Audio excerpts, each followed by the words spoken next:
Yes, so good afternoon everyone, and thank you so much for the warm welcome in Taran. Myself, Manpreet Singh Duggal, Additional Commissioner Income Tax, Range 1, Amritsar. And we are here to conduct an outreach program regarding Direct Tax Vivad Se Vishwas Scheme 2024. And it's a wonderful scheme, one-time settlement scheme, a scheme which brings about and talks about conflict resolution.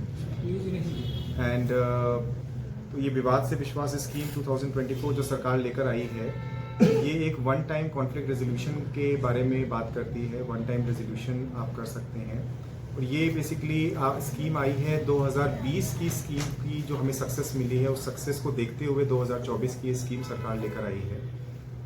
इस scheme के provisions जो हैं उसको लेकर हम audience को, citizens को, professional community को हम अवेयर कराने के लिए कोशिश कर रहे हैं। एक आउटरीच प्रोग्राम हमने ये कंडक्ट किया है ताकि जितने भी सीए फैटर्निटी है, जो प्रोफेशनल्स हैं, हमारे टैक्स पेयर्स हैं, सिटीजन्स हैं, वो सब अवेयर हों, उनको पता हो कि एक्चुअल में स्कीम क्या है, स्कीम क्या कहती है। वन टाइम सेटलमेंट स्कीम में जो सबसे इम्पोर्टेंट चीज़ ध्यान में रखने वाली है वो है 22 जुलाई 2024 की डेट। जो 22 जुलाई 2024 की डेट है वो डेट यहाँ की कट ऑफ डेट है।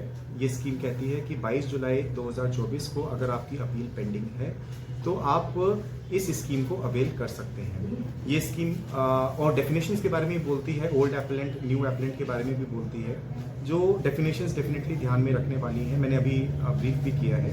ओल्ड एप्लेंट जैसे कहता है कि 31 जनवरी 2020 से पहले की जो अपील फाइल करी गई हैं और अगर वो सिस्टम में अभी भी हैं तो वो ओल्ड एपेलेंट की डेफिनेशन में आता है। और न्यू एपेलेंट होता है जो 31 जनवरी 2020 के बाद की जिसने भी अपील फाइल करी है, और वो एज ऑफ 22 जुलाई 2024 को अपील अगर पेंडिंग है तो वो न्यू एपेलेंट में आता है। इनके टैक्स रेट्स अलग हैं, दैट इज़ वाई इनकी डेफिनेशंस अलग अलग रखी गई हैं। और इसका रैशनल मैंने आप लोग को बताया। रैशनल जो है इस स्कीम का सबसे इम्पोर्टेंट ये जानने वाला है कि आज की डेट में हमारे अराउंड 10.4 लाख करोड़ की अमाउंट जो है वो डिस्प्यूट में है। नाउ इस डिस्प्यूटेड अमाउंट को रिजॉल्व करने के लिए सरकार की एक जद्दोजहद है और एक कोशिश है कि ये स्कीम हम लेकर आएँ, और ताकि ज़्यादा से ज़्यादा टैक्स पेयर्स जिनकी अपील पेंडिंग है, देखिए प्रोलॉन्ग्ड लिटिगेशन होता है, ये प्रोलॉन्ग्ड लिटिगेशन को दूर करने की कोशिश है। नहीं तो अपील्स, ये इसमें बेसिकली कमिश्नर अपील से लेकर up to the level of supreme court सारे केसेस कवर होते हैं।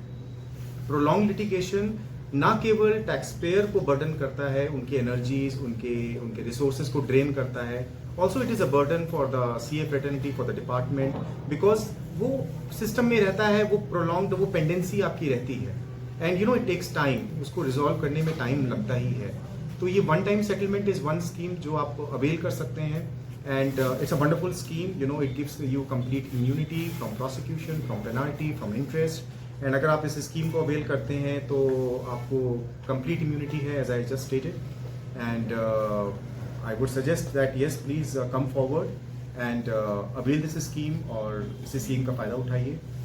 और एंड यस, चूँकि हम लोग आज 14 दिसंबर को वी आर डिस्कसिंग दिस, तो मैं ये भी अर्ज करूँगा सारे टैक्स पेयर्स को कि कल हमारी क्वार्टरली डेट है एडवांस टैक्स पेमेंट की, 15 दिसंबर।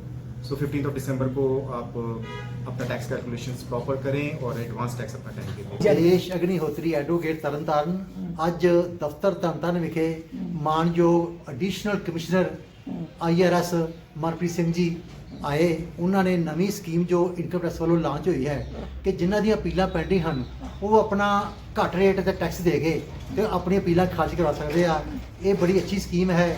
ਜਿਨ੍ਹਾਂ ਦੀ ਅਪੀਲਾਂ ਪੈਂਡਿੰਗ ਹਨ ਉਹਨਾਂ ਨੂੰ ਇਹ ਪਾਲਿਸੀ ਅਡਾਪਟ ਕਰਕੇ ਤੇ ਇਤੋਂ ਸਾਨੂੰ ਫ੍ਰੀ ਹੋ ਚਾਹੀਦਾ ਹੈ, ਕੋਈ ਟੈਨਸ਼ਨ ਨਹੀਂ ਇਹਦੇ ਵਿੱਚ। Thank you.